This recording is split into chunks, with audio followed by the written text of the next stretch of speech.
Hi everyone, I am Dr. Amit Kumar Khare, Associate Professor, Department of Business Management, School of Management Sciences, Lucknow. I am going to teach you the next lecture on international business management, that is nature of and scope of international management, driving and restraining forces. What are the international nature, scope and international management driving and steering forces. हम जब भी ये बात करते हैं nature की, तो हम ये जानने की हमेशा कोशिश करते हैं कि हम किस देश में जा रहे हैं, किस कॉन्टिनेंट में जा रहे हैं और किस कस्टमर बेस पे जा रहे हैं, जहाँ पे हमें बहुत अच्छा जो है बिजनेस रिस्पांस मिलेगा। हमारा उसका स्कोप क्या होगा, हम क्या क्या प्रोडक्ट वहाँ पे ले जा सकते हैं, और इन सब चीज़ों में जो हमको चीज़ें हेल्प करेंगी वो होगी ड्राइविंग फोर्सेस। वो ड्राइविंग फोर्सेस इंटरनेशनल बिजनेस में हमारा वहाँ का पॉलिटिकल सिस्टम है, हमारा वहाँ का जो टैरिफ्स है, वहाँ जो कस्टम ड्यूटी है, और उस देश में हम जो भी प्रोडक्ट अपने सेल करने जा रहे हैं उसका वहाँ पे कस्टमर बेस क्या है और कस्टमर प्रेफरेंसेस क्या है, everything is depend on that. So one by one I will discuss with you the nature, scope and of international business management, driving and restraining forces. What is international business nature? हम जैसे अपने nature को जानते हैं कि मान लीजिए कोई बहुत हंसता है, कोई बच्चा बहुत खुश होता है, कोई पढ़ने में उसका मन देर से लगता है, कोई रात में पढ़ता है, कोई दिन में पढ़ता है। उसी तरीके से हम जब डोमेस्टिक बिजनेस करते हैं तो हम अपने देश में हर चीज़ हमारे लिए रीचेबल होती है, हर चीज़ हम अपने हिसाब से सेटअप कर सकते हैं। लेकिन अगर हम देश के बाहर जा रहे हैं और देश के बाहर जाके अपना प्रोडक्ट को प्रमोट कर रहे हैं, उसको सेल कर रहे हैं, तो हमें वहाँ पे बहुत ज़्यादा रिस्क है। क्योंकि कभी भी कोई देश में स्टेबिलिटी की प्रॉब्लम आ सकती है, इकॉनमी की प्रॉब्लम आ सकती है, जीडीपी की प्रॉब्लम आ सकती है, और कस्टमर प्रेफरेंसेस की भी प्रॉब्लम आ सकती है। और जब भी हम ये बातों का ध्यान देते हैं तो सबसे पहला जो इम्पॉर्टेंट पॉइंट है वो पॉलिटिकल रिस्क है, जो कि हर देश का अलग सिस्टम है, अलग उसका फेडरल सिस्टम है, अलग उसके कस्टम रूल्स हैं, अलग उनका जो है सिस्टमेटिक सेटअप है। और ये जो सिस्टमेटिक सेटअप है वो बिजनेस के लिए बहुत इम्पॉर्टेंट है अगर हम इंटरनेशनल बिजनेस में जा रहे हैं।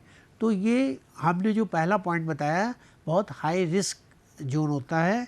सपोज़ आपने अपना एक कंसाइनमेंट इंडिया के बाहर भेजा और उस देश में सिविल वार हो गई, तो वो आपका कंसाइनमेंट नहीं बिकेगा।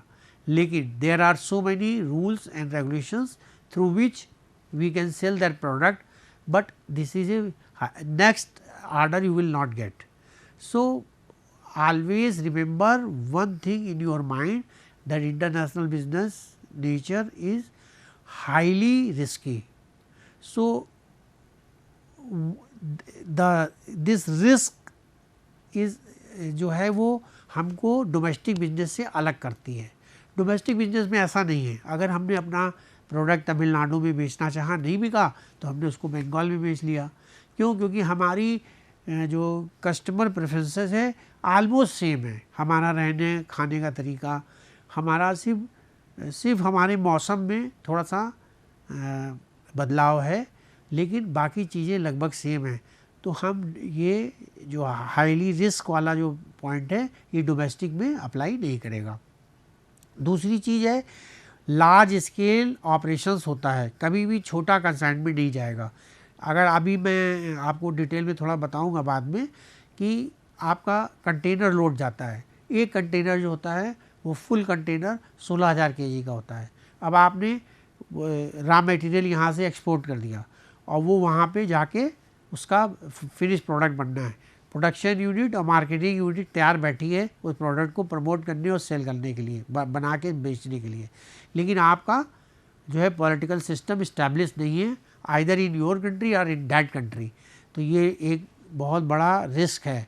और फंड अवेलेबिलिटी, जब भी हम कोई एक्सपोर्ट करते हैं तो हम अपने देश से दूसरे देश में प्रोडक्ट को ले जाते हैं, तो जो हमारी ऑपरेटिंग कास्ट आती है वो हमारे पास एडवांस में होनी चाहिए। और जब भी ये प्रोडक्शन यूनिट हम लगाएंगे तो हमारे पास उस देश में फ़ंड होना चाहिए या हमारे देश में उसका फ़ंड होना चाहिए, जिससे कि हम उस पर्टिकुलर प्रोडक्ट को, एक प्रोडक्ट को बना के और एक्सपोर्ट कर सकें। और कभी भी ये प्रोजेक्ट छोटे नहीं हो सकते हैं। अगर आप क्लोथ लेंगे तो बिग प्रोजेक्ट होगा, अगर आप अपैरल लेंगे तो भी होगा, अगर आप जो है वो फार्मास्यूटिकल में जाएंगे तो भी बिग प्रोजेक्ट होगा, कंस्ट्रक्शन में तो बिग होता ही है। तो डिफरेंट कंट्री में डिफरेंट कस्टमर प्रेफरेंसेस को जब हम जान जाते हैं तो हमारे लिए वहाँ पर प्रोजेक्ट लगाना आसान है, लेकिन रिस्की हमेशा रहता है। रिस्की सिर्फ दो वजह से होता है, या तो उस देश का इकोनॉमिक जो है प्रॉब्लम आ गई, या वहाँ का पॉलिटिकल जो है वो इस्टेब्लिशमेंट अच्छा नहीं है।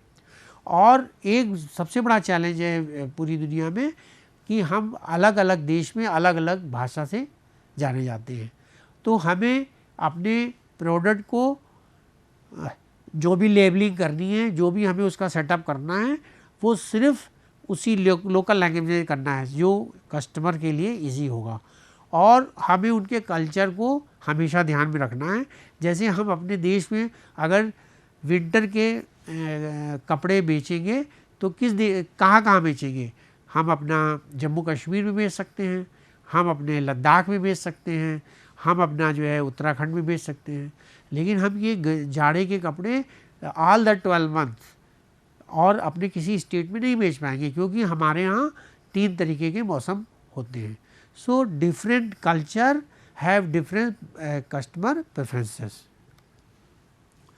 The prospect of international business always depends on the competition in that country with that product and that particular company which is already existing in that country. The excessive competition with the company. What is excessive competition? You take the example of Sony. Sony is making its product in Malaysia, for example in Malaysia. Although they are in China also, but they are making their product in Malaysia, and their operating cost for the India is less than the operating cost to the South America or Europe because of logistic cost. So, and Samsung has almost manufacturing unit in almost all countries. So, when you are going for a particular product, you will face a excessive competition to place your product highly affordable to the in that particular country and with customer preferences. Technology and upgradation are significant. These are the two tools which are applied in every sector of the export and import. If you have a upgraded technology, then you will be a winner in the market, because you are adopting the customer preferences, the particular market preferences, and always you are using a upgradation in your manufacturing unit. These are the points which are involved in as a advantage to the countries. Controlled by multinational, all the business are controlled by the multinational companies as well as transnational companies. I will explain later on the multinational company in detail. So, when we go for these prospects, we have a one advantage of giving employment to the home country as well as to the country where we are going to promote our product. So, हम जो हैं वो नौकरी अपनी देश में भी लोगों को, स्किल्ड लेबर को दे रहे हैं, और जब हम इसको प्रमोट करने जाते हैं तो हम उसके टेक्निकल नो हाउ को बताने के लिए कस्टमर को हम वहाँ भी एम्प्लॉयमेंट जनरेट करते हैं, और इससे हमारा जो है स्टैंडर्ड ऑफ लिविंग सोसाइटी का बढ़ता है। तो अल्टीमेटली हमारा अपग्रेडेशन ऑफ सोसाइटी भी होता है। लेकिन इन सब बातों को ध्यान में रखते हुए हमें हर quarterly, 6 monthly, annually, half yearly you have to make a new product development in your existing product, or you may launch a new product in that particular market, so you can catch the market very fast in that particular country. और जब हम ये सारी बातें करते हैं excessive competition की और कंपटीशन विद द कंपनी की, टेक्नोलॉजी अपग्रेडेशन की, एडवांटेज की, और हमारा जो उस देश से एडवांटेज है उससे, और हमारा कंट्रोल हम करते हैं इन सबको मल्टीनेशनल कंपनी बना के। मल्टीनेशनल कंपनी का सबसे अच्छा एग्जांपल है आपके देश में यूनिलीवर और Coca Cola. They have a office in their home country, and from home country they are opening their office in various countries wherever they want to manufacture and promote their product in international market. So employment जो होता है वो automatic generate हो जाता है, और बिना skilled labour के हम कोई भी एक्सपोर्ट इंपोर्ट का प्रोडक्ट किसी भी देश में जाके डायरेक्ट नहीं बेच सकते हैं। और जब हम ये काम करते हैं तो जो हमारा एम्प्लाई है हमारे डोमेस्टिक कंट्री में, उसका स्टैंडर्ड ऑफ लिविंग भी बढ़ता है, अपग्रेडेशन होता है। जो कस्टमर प्रेफरेंसेस है वो अपनी स्टैंडर्ड ऑफ लिविंग को अपग्रेड करते हैं और न्यू प्रोडक्ट को बाई करते हैं। स्कोप क्या होता है इंटरनेशनल बिजनेस में, कि हम जा रहे हैं और हमारे पास क्या स्कोप है, हमारे पास क्या संभावनाएं हैं कि हम क्या बेचेंगे और हम क्या नहीं बेच सकते हैं। तो इंटरनेशनल बिजनेस जो होता है वो बहुत ब्रॉडर होता है। आप किसी भी देश में जाइए, किसी भी देश के मार्केट में जाइए, आपके पास कोई ना कोई वहाँ पे अपॉर्चुनिटी होगी ज़रूर, और उस अपॉर्चुनिटी को अगर आप इनकैश करेंगे तो आपको अपने प्रोडक्ट को वहाँ पे प्लेस करना पड़ेगा, और वो प्रोडक्ट हमेशा कस्टमर प्रेफरेंसेस पे ही होता है। ये इन्वॉल्व होता है स्कोप मार्केटिंग और इन्वेस्टमेंट से। मार्केटिंग में हम जो है वो need, want, demand and desire of the customer देखते हैं, हम अपनी इन्वेस्टमेंट पॉलिसी देखते हैं, हम उस कंट्री की इकोनॉमिक कंडीशन देखते हैं, और हम उस देश की पॉलिटिकल स्टेबिलिटी देखते हैं, तभी हम जाके वहाँ पे इन्वेस्ट करते हैं। या हम अपने देश में किसी भी प्रोडक्शन यूनिट को उसी प्रांत में लगाने की कोशिश करते हैं जहाँ पे स्टेबिलिटी ज़्यादा है और हमें स्किल्ड लेबर की बहुत आयत है। तो international trade takes place as the country use to export. अगर हम किसी भी देश में जाके प्रोडक्ट को सिर्फ प्लेस करेंगे थ्रू एक्सपोर्ट एजेंट, डिस्ट्रीब्यूटर और लोकल बायर्स, तो ही ट्रेड नहीं होगा। हम उस ट्रेड को ले जाके दूसरे देश में मैन्युफैक्चरिंग करके भी कर सकते हैं।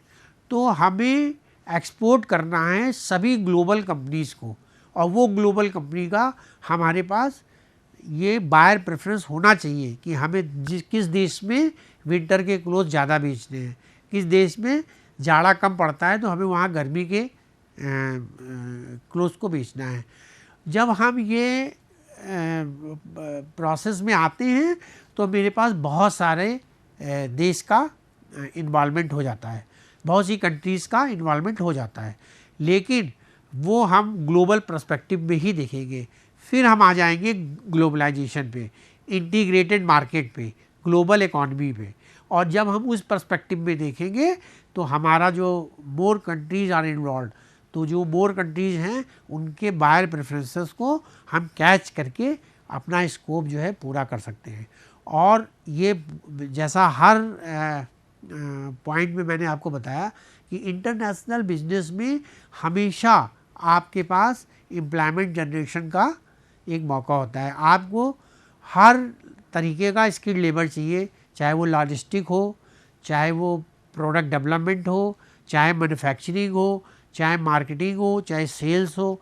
सो हम ये सारी चीज़ें इसमें एम्प्लॉयमेंट जनरेशन में इसका फ़ायदा ले सकते हैं। लेकिन ये ज़रूरी नहीं है कि हम अपने आप से ही प्रोडक्ट बनाएं।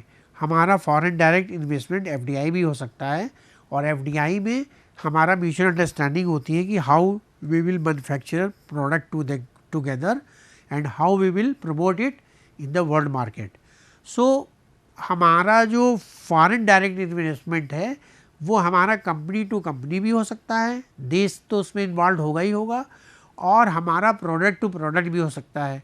और हम जो हैं वो सिर्फ सर्विस के लिए भी एफडीआई कर सकते हैं कि भाई मैं आपका ये प्रोडक्ट अपनी कंट्री में इस तरह से बेचूंगा और हम आपको इतना जो है वो फॉरेन एक्सचेंज दे रहे हैं और आप अपने देश में ये चीज़ें हमारे लिए बनाइए। तो उसको हम अभी हम और चैप्टर्स में पढ़ेंगे, लेकिन मैं यहाँ आपको थोड़ा सा बता सकता हूँ कि export oriented unit only. What is export oriented unit?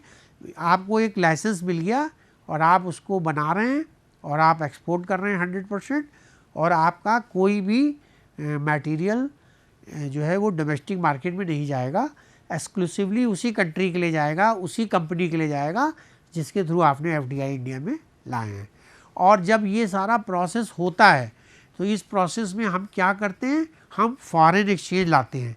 और फॉरेन एक्सचेंज लाने का सबसे अच्छा तरीका क्या है कि हम एफडीआई ज़्यादा प्रमोट करें, और हम एक्सपोर्ट और इंपोर्ट को जितना ज़्यादा एनहांस करेंगे, जितना ज़्यादा उसकी प्रेजेंस को अपने बिजनेस में बढ़ाएंगे, उतना ज़्यादा मेरा फॉरेन एक्सचेंज आएगा। तो हमने यहाँ पे क्या पढ़ा कि इंटरनेशनल बिजनेस स्कोप जो है वो क्या है? It is nothing but a broader perspective for the marketing and investment of your product. The international trade take place as the country use to export. अगर हम एक्सपोर्ट करेंगे तो भी होता है, और अगर हम इम्पोर्ट करेंगे तो that particular country will export you, then you will import. So more countries are involve, the more employment are involved, the more employment generation are involved, the more FDI you can attract, and the more foreign exchange you can get. The multinational companies are producing their product in home countries and marketing them to foreign countries. Why they are doing this? To reach particular customer immediately as and when they require the product of your company.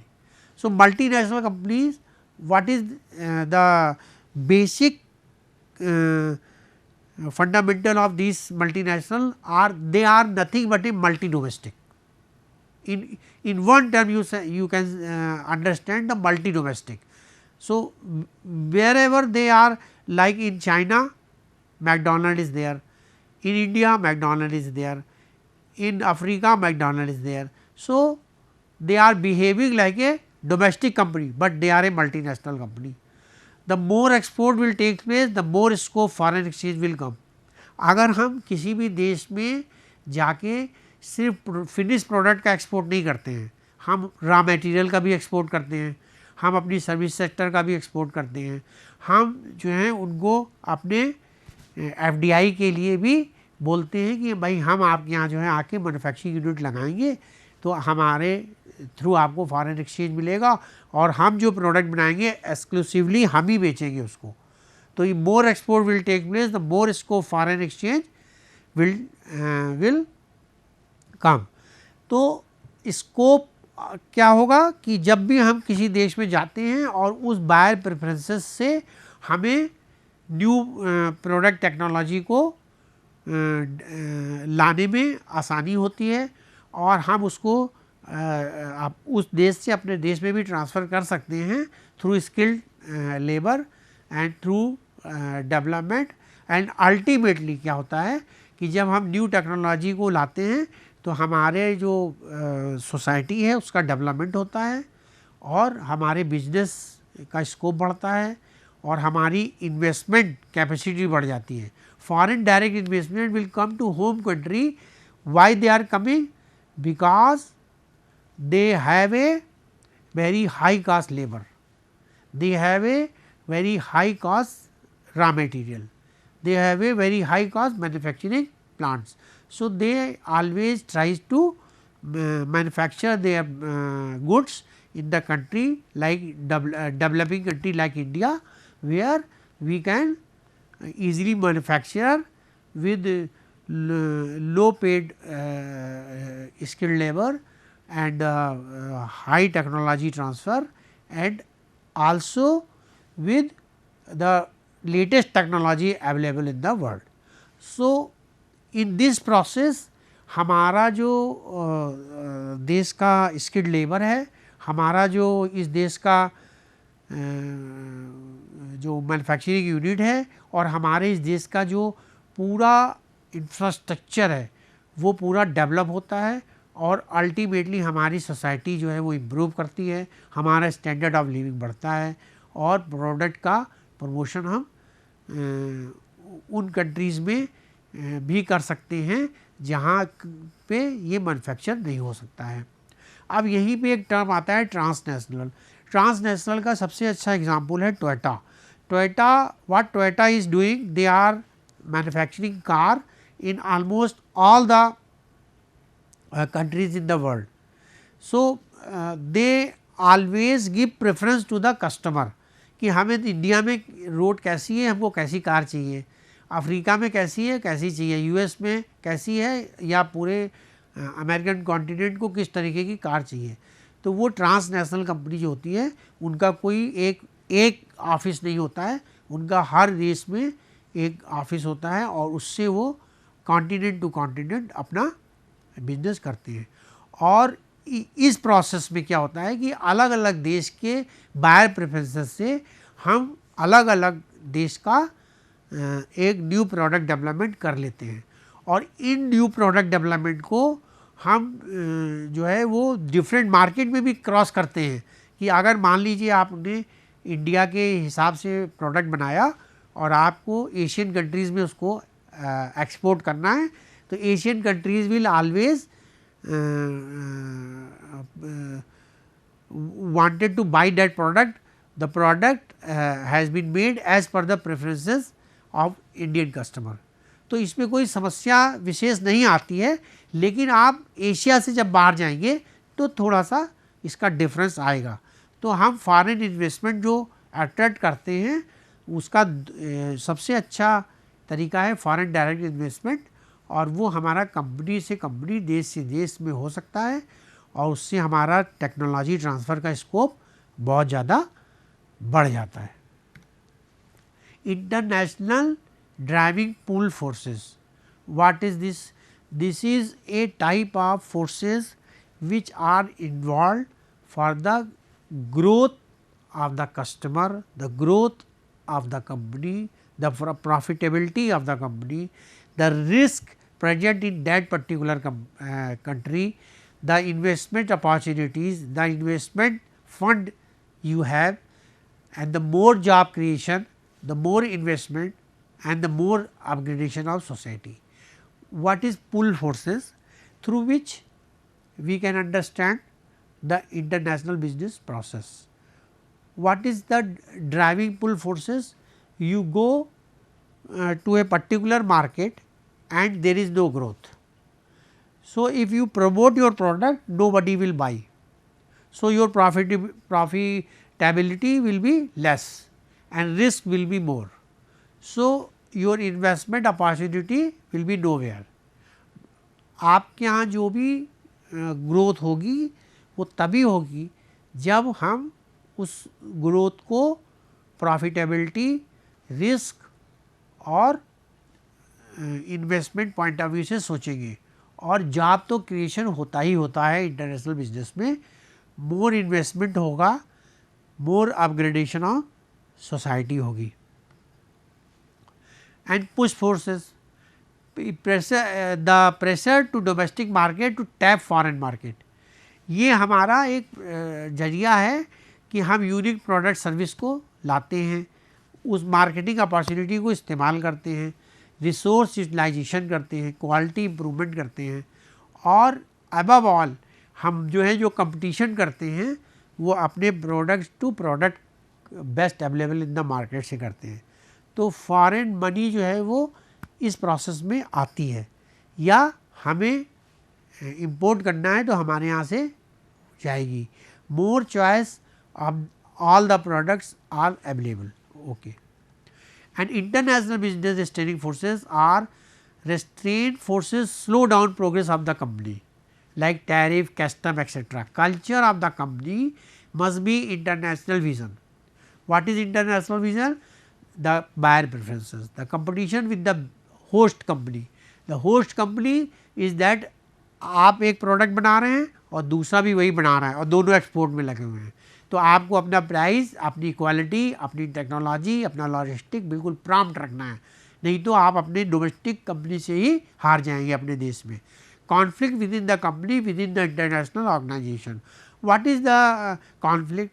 Conflict जो होता है वो interest होता है कि मेरे यहाँ ये प्रोडक्ट बहुत हुआ तो हम इसको एक्सपोर्ट करें, और आपका हुआ कि हमारे यहाँ भी हुआ तो हम एक्सपोर्ट करें। तो उसके लिए वेरियस ऑर्गेनाइजेशंस हैं। और more foreign investment employment will affect international norms and profitability. The due to ideological differences, some nations do not do business. War and terrorism are major problem. National control due to domestic pressure. Product costs are more. Raw material profit availability. New rules and regulations, and custom rules and tariffs are the differences. The technology, the foreign FDI, the foreign exchange, the competition, the merchant, the distributor, all are the route through which we are doing the business. So, international business strategies are also involved in the whole process. What is international business strategy? These are the global strategy, transnational strategy, international strategy, multi-domestic strategy, multinational strategy and domestic strategy, economic strategy and foreign policy. अगर आप किसी भी देश में जाएंगे तो उस देश की अगर फॉरेन पॉलिसी अच्छी नहीं है, उस देश का अगर एजेंडा जो है वो बिजनेस का नहीं है, वो फॉरेन डायरेक्ट इन्वेस्टमेंट नहीं चाहता है, तो आप क्या करेंगे? आपको वहाँ के लोकल डिस्ट्रीब्यूटर और एजेंट को पकड़ना पड़ेगा। आप डायरेक्ट एक्सपोर्ट उस कंट्री को नहीं कर पाएंगे। क्यों? क्योंकि उनकी पॉलिसी है वो फिक्स नहीं है, वहाँ पे पॉलिटिकल रिस्क है, और ये फॉरेन पॉलिसी जो है वो आपके टोटल इकोनॉमिक सिनारियो को डिस्टर्ब कर देगी, और आपका जो बिजनेस का एजेंडा है टू गेट मोर रेवेन्यू वो वहीं क्रैश कर जाएगा। तो इकोनॉमिक स्ट्रेटजी जो होती है वो उस देश की पूरी फॉरेन पॉलिसी पे डिपेंड करती है। अगर हम कमज़ोर हैं और एक्सपोर्ट इंपोर्ट करे चले जा रहे हैं, बायर हमारे पास है नहीं और हमने इंपोर्ट कर लिया इंडिया से और उसके बाद पेमेंट रोक दिया, तो हमें फॉरेन पॉलिसी को बहुत ही माइन्यूटली रीड करना पड़ेगा, so that the economic strategy हम अपनी ऐसी बनाएं कि हमारा प्रोडक्ट अगर उस देश में जाता है तो वो वहाँ पे बिके जरूर। What is domestic strategy? Domestic strategy वो उनके देश की ही होगी और आपको उसको पहले से प्लान करना पड़ेगा पूरा डेटा लेके, और उस हिसाब से ही बिजनेस को आगे बढ़ाना पड़ेगा। लेकिन डोमेस्टिक में दो पॉइंट आते हैं, या तो बायर प्रेफरेंसेस नहीं सही है, या वो मार्केट उनकी इकॉनमी कोलैप्स कर गई है। अगर मार्केट इकॉनमी पूरी कोलैप्स कर गई है तो फिर आपको उनके जो लोकल डिस्ट्रीब्यूटर्स हैं उन्हीं की बात को मान के ही डोमेस्टिक स्ट्रेटजी जो भी वो बनाते हैं उससे हम अपना बिजनेस कर सकते हैं। और एक हमारा मल्टीनेशनल स्ट्रेटजी होती है कि मेरा एक ऑफिस है से सिंगापुर में, और हमने अपना पूरा व्यापार जो है पूरी दुनिया में बढ़ा दिया, और बढ़ाने के बाद उस व्यापार को हम अलग अलग देशों से पूरा कर ले रहे हैं। सपोज़ कीजिए हमारा अफ्रीका में कम रेवेन्यू आ रहा है तो हम अफ्रीका का रेवेन्यू यूरोप से पूरा कर लेंगे, यूरोप का रेवेन्यू साउथ अमेरिका से पूरा कर लेंगे। बट मल्टीनेशनल स्ट्रेटजी में आपको ज़्यादा सोचने की आवश्यकता नहीं है। हाँ, ये ज़रूर आपको मालूम होना चाहिए कि किस देश में कौन सा प्रोडक्ट और किस समय और ऑन द स्पॉट आप अवेलेबल करा सकते हैं। मल्टी डोमेस्टिक का एक तरीके से आप समझ लीजिए कि डोमेस्टिक ही कंपनी होती है जो कि मल्टीनेशनल यानी फॉरेन कंट्री द्वारा कंट्रोल की जाती है, और मल्टीनेशनल कंपनी में और ट्रांसनेशनल कंपनी में एक अंतर होता है। वो अंतर ये होता है कि मल्टीनेशनल जो है वो किसी भी देश में जाके कोलैबोरेशन कर सकती है, लेकिन ट्रांसनेशनल ऐसा नहीं करती है। वो अपना, जैसे नेस्ले है, ठीक है, और अपना टोयोटा है, ये दोनों किसी से कोलैबोरेशन नहीं करते हैं, ये अपने ही तरीके से मैन्युफैक्चरिंग करते हैं। सो इंटरनेशनल स्ट्रेटजी हम क्या बनाते हैं कि हम किसी भी देश में काम कर रहे हैं, आइदर थ्रू मल्टीनेशनल स्टाइल और थ्रू ट्रांसनेशनल स्टाइल। लेकिन जब हम ये इंटरनेशनल स्ट्रेटजी बनाते हैं तो यहाँ पे कभी भी ये हमें नहीं भूलना चाहिए कि हम ये एक तरह से ग्लोबल स्ट्रेटजी बना रहे हैं। ग्लोबल स्ट्रेटजी कैसे बनाते हैं? ग्लोबल इंटीग्रेटेड इकॉनमी के लिए और वर्ल्ड ग्लोबल इंटीग्रेटेड बिजनेस के लिए, और वही अल्टीमेटली ग्लोबल स्ट्रेटजी होती है। और ये जो हमारी फॉरेन पॉलिसी है, इसमें ये चीज़, हर चीज़ डिटेल में हमेशा दी होती है। वो किसी भी आप देश में जाएंगे और किसी भी देश में जानेंगे। Thank you.